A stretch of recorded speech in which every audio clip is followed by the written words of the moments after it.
Now, everyone approaches their cutting in their own way.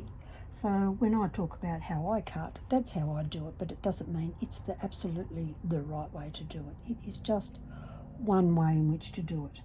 So my first line will be to cut this huge outside shape here. Now that I've cut this away from the main piece of glass, I'm going to cut this great big curve here and all the way down to there, and then pull that apart. Then I will work from that cut edge outwards. So then the next cut will be through here and then through here. Then I'll do the curves. Now, I think I've mentioned to you before that this glass came from a deceased estate, and I estimated it to be probably purchased in the 1980s. So with that type of glass, there is going to be more splintering and potentially crumbling and breaking in weird directions because you don't know how it's been stored.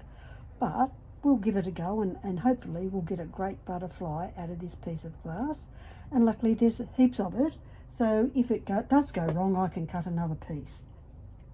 So I'm cutting from the smooth side, and we're going to do this great big angle first. Hopefully you can see what I'm doing, and I think you're all familiar with my weird way of holding, my way of holding a glass cutter. So I'm going to start from this edge here, get my handy running pliers and my roses, and start the cut. It's not a race.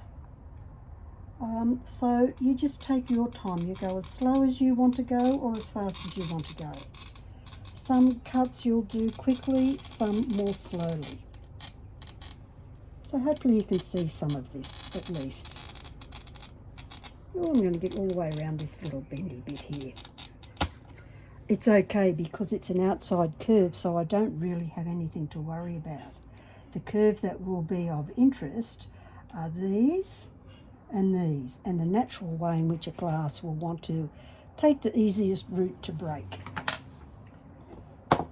Then the trusty old running pliers, or it can be grazing pliers depending on how you want to cut it, and it might just break in little bits. Let me get my tidy bowl over here, because it looks like we're going to have some fracturing along the way here. We'll see how we go. Let's try this end, coming around the circle. You can hear the little thing cracking ever so gently, or not. Here I can turn this little thing whatever angle I need to go around the curve, which is just really wonderful. This is the big advantage of these pliers, so you can get into sort of weird shapes. Now I can see it starting to crackle and splinter. Sometimes that's because you press too heavy, and I think I've mentioned before I'm a heavy presser, just like I use too much glue. Oh, not too bad at all. So the important part there is the straight line. Then when we're doing mosaics, of course, we can sort of fit it however we want, but we want these lines to be the perfect grout lines. So they're the lines we're going to cut next. Which makes it easy, because you might be able to break these with your hands, running pliers, grazing pliers, whatever it is that you like to use. And because they're not together, I'll do 2 scores at the same time. And of course, with fussy cutting and chopping in the middle of a piece of glass, there will be a lot of wastage. So you need to think about your glass and how you're going to cut it and approach it, and sometimes butterflies just have to be what they have to be. There's a little bit that didn't come off. That's taken care of. So now we'll get back to the lovely little running pliers, which I need to readjust. Come in here and give it a little crack. Oh, excellent. So it looks like I'm going to be in luck with this glass, so always keeping fingers crossed. Sometimes you might want to start at the point, because this is the bit you don't want to break, and you don't want it to find an easy route out. So often I will start to the first crack at the pointy end. because that's the bit I want to save. So I might do 2 gentle cracks. Yes, you can hear it. Hopefully you can hear that doing its little gentle cracks. And look at that, it just sort of breaks away. And I've lost this little bit here, but that's because I wobbled at the start of the cut. So you can use your groses to get it off. You might even want to use your wheel nippers. I'm going to do that. You can do wheel nippers on outside curves, but not inside curves. So you can see how we're really starting to take shape here and getting off what we want. If you wanted to really get carried away with your butterfly wing, you could add another grout line through there, and you could use different colours. Really, at the end of the day, you can do whatever you want with these patterns. So let's have a look at the next cut. Get all that stuff out of the way. And of course, with glass, you want to sweep up your little bits and pieces, because they can make your glass scratch, or in extreme cases, make your glass break, whether your glass is new or old. So you want a nice, flat, straight surface for cutting. Okay, so this one here is going to be outside curves. There's a little bit here, so there may be a desire for the line to come off in this direction or in that direction, depending on what the glass is going to do.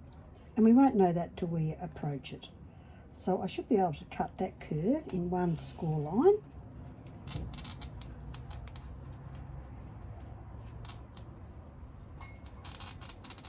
I need to hold it in the one spot while I turn it around so I can get it all the way around there.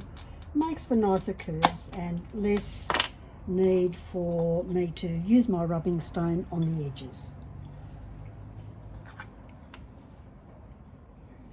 Okay, so a little crack from this end and a little crack from this end. It's very quiet. A bit came off. Going to turn it around this way and come in here. A little crack here. Oops. It's very bright outside and I can't quite see what I'm doing.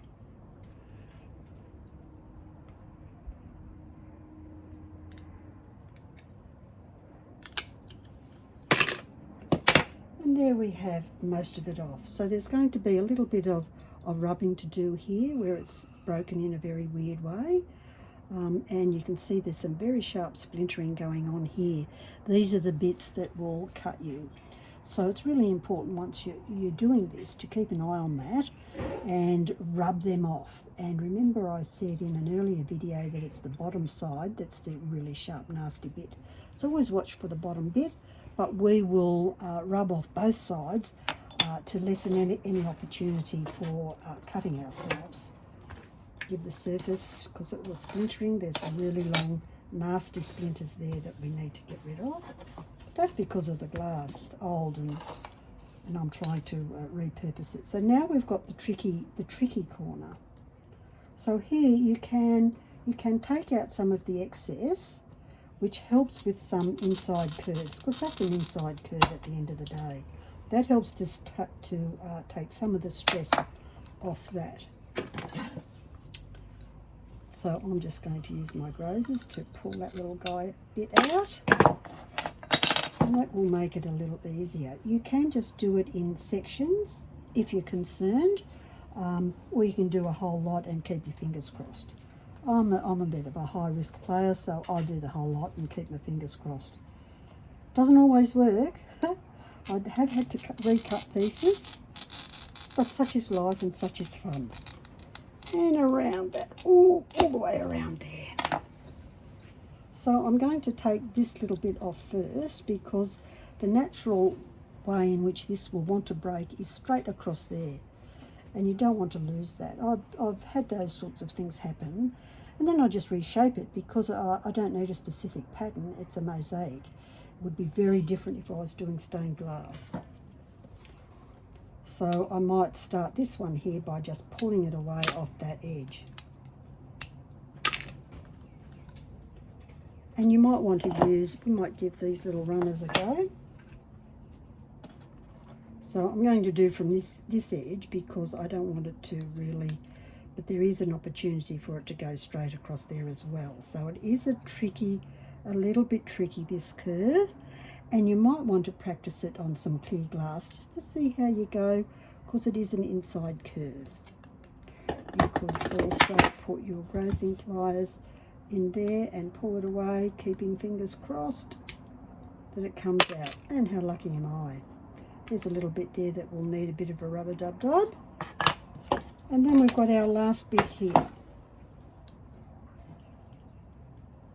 which is a great big outside curve. So really easy. It's the inside curves that are the challenge. And I'll just use my little grozers. So pull out and down, and it just sort of pulls away. And there's a little bit there. I started this curve off a bit badly, wobbly old hands. There's a little bit there. Okay, so I've cut the wing out, and of course it's upside down. But we can see how those beautiful lines that were on the other side are going to make a gorgeous, gorgeous butterfly wing. I'm going to have to do a little bit of reshaping here because it hasn't curved all the way through. And see how pretty that is. So what I will do now is go offline, rub all of this down, and then come back and show you how to put the whole thing together.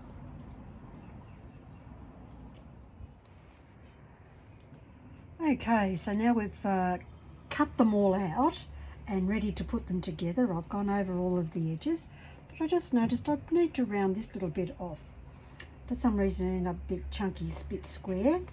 And so pop them back together as they were, and then just gently pull apart to the width of the grout line that you want. Add in your little body and just shape it to where you need it to be. Pop in a head.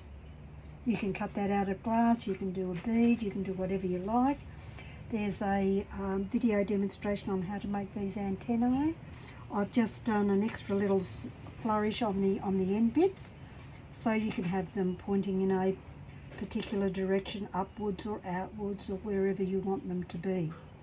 And how fabulous is that glass for butterfly wings? It doesn't have to be all shiny and crazy. It can just be just beautiful lines. How lovely is that? So there you have it. If you have any questions about the butterfly workshop and what to do and other questions, please do send me a note or drop me a line, make a comment, whatever it is, and I'll attempt to answer it fairly quickly, even if that means making another little video about how to do things. So I hope you've enjoyed this and now can go away and feel really confident that you can create a magnificent butterfly.